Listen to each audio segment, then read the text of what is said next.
So oftentimes when we are asked, how can I help a family member, a friend, a coworker, somebody that I just know that I'm going to school with that's going through intimate partner violence, we oftentimes also need to address the other question of, well, how can you take care of yourself in that process?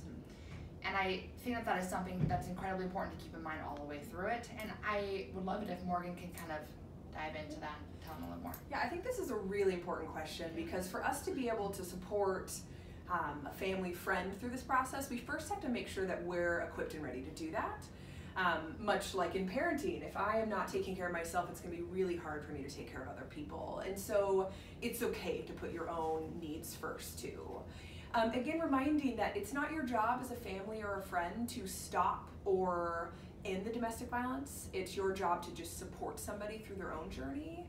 And so reminding yourself that you're not responsible for this happening. It's also the victim's not responsible, but your job is to just support. So remember to believe, remember to listen, and remember to just be an ongoing support for somebody.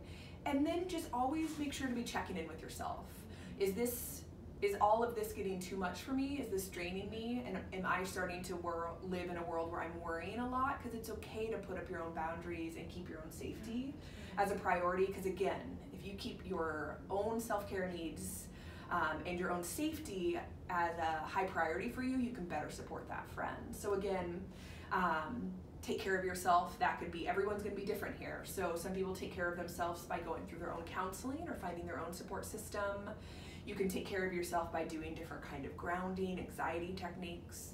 You could also take care of yourself by calling a local resource, such as you can call the YWCA helpline, and they can give you a little bit of advice about how to talk to a family or friend. You can go to things like our Washington State Coalition Against Domestic Violence or the National Domestic Violence Hotline. All of these resources are there to support both victims and family and friends as well.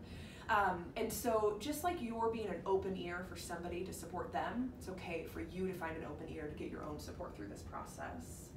And I think another way to take care of yourself too is find a way to engage in the movement that feels right for you. So an example could be that while supporting a friend, you're also supporting the community by engaging in things like here at the YWCA we have an End the Silence About Domestic Violence, which is our October Domestic Violence Action Month campaign. And so we have lots of different ways that family and friends could support the community around this. So do you want to go over some of those examples? I completely agree with Morgan in the sense that, it's empowering to be able to do something saying, hey, I'm tired of seeing this happening all around me, let's do something about it. There's a lot of ways that you can get involved, like Morgan mentioned, anything from getting the simple things as trainings and actually admit that it's happening, right? We need to make sure that we understand the problem that's actually happening around us, get that education around it.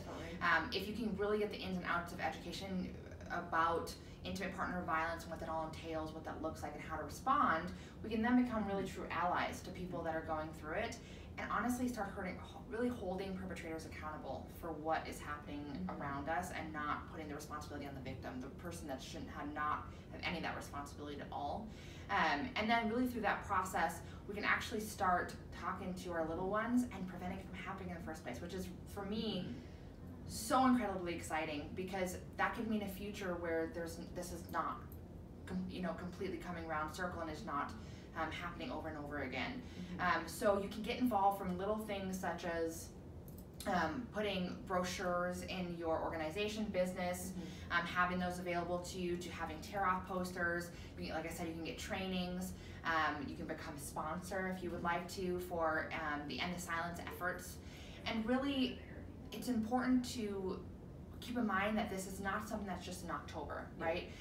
Intimate partner violence happens, it's happening right now, it's happening all over the nation, all over the world. This is not something just to turn off at October 31st and call it good for the year.